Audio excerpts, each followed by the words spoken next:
Welcome back. We are zeroing in on real estate. The Wall Street Journal out with a piece titled "Property's Waiting Game is Getting Harder." Writing this, last year's motto in real estate circles was to, quote, survive until 25. Property owners thought that the Fed would cut interest rates throughout 2024. If borrowers could just sit tight, it would soon be easier to refinance troubled loans, right? Well, over the past 3 weeks, borrowers and lenders have both realized this is probably a fantasy, writes the Wall Street Journal. Joining me right now is Kane International CEO Jonathan Goldstein. Jonathan, it's great to see you. Good morning. Thank you so much for being here. I want to get your take on commercial real estate right now. You know the worries out there. Assess the market for us. Well, I think there's no doubt that as we turned into 2024, there was a hope, an expectation even, that the Fed and around the world, in Europe and in the UK, rates would start to come down.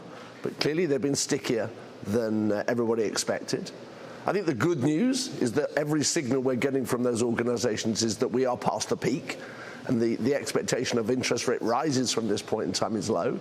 But as you quite rightly said in your introduction, the longer this takes for interest rates to come down, the more the interest carry that borrowers have, and the more that they're looking a lot of office blocks around the country, and particularly in the United States, and saying, I can't see a way I'm going to get my money back. And if I'm not going to get my money back, there's no point in me putting more money in.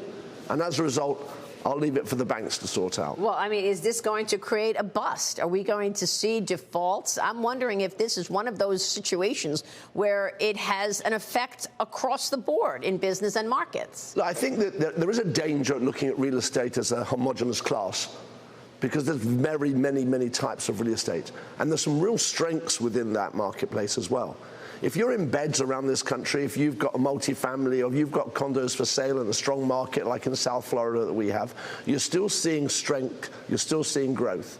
The problem is in the office class market, particularly in secondary offices, where people, post the pandemic, the desire to work from home, giving people the freedom to stay at home has had a big impact upon office usage.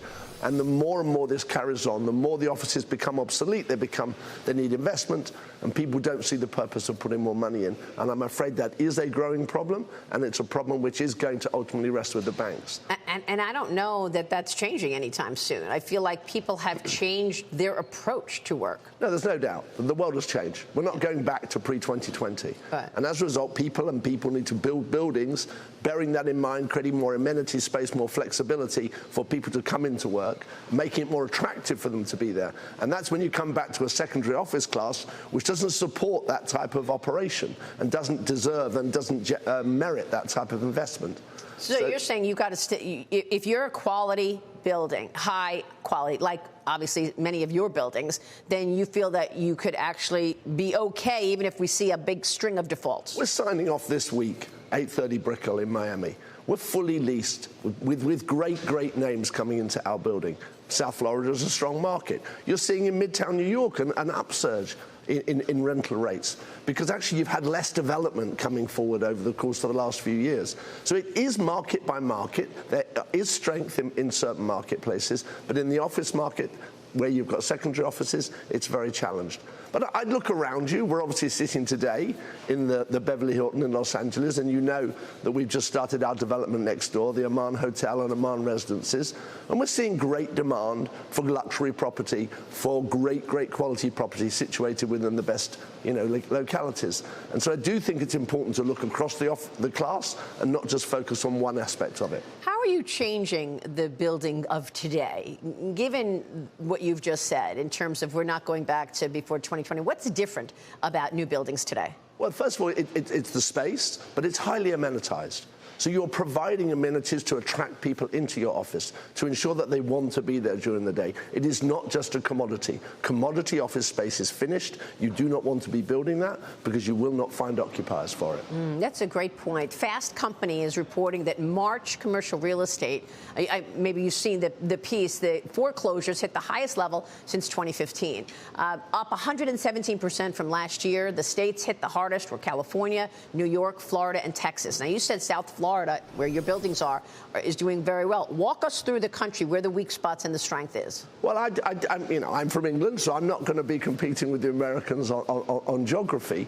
But in strength, we're certainly seeing around the Miami area. We think in Miami the best is yet to come. In South Florida, the best is yet to come. You're seeing all the way down that coast. You're seeing people wishing to migrate their businesses to Florida, the lower tax regime, the environment. We adopted Miami as a base up for investment back in 2016-17. And we've seen huge growth during that time. Huge. For hospitality in 2023, Miami had its greatest ever year. And Miami is now seen as a 12-month-a-year hospitality destination in a way in which it wasn't seen before the pandemic. So I think it is important, to look at where you wish to be investing. You really need to invest your money where you see the fundamentals being strong. In pockets of Texas as well, in Nashville, in Austin, you're seeing great growth still. You need to be attracting these marketplaces where young people are looking to live, where companies are wishing to locate, and that is creating a dynamic for real estate investors where you can still prosper and thrive. It's fascinating. You're basically following the trend of the migration move.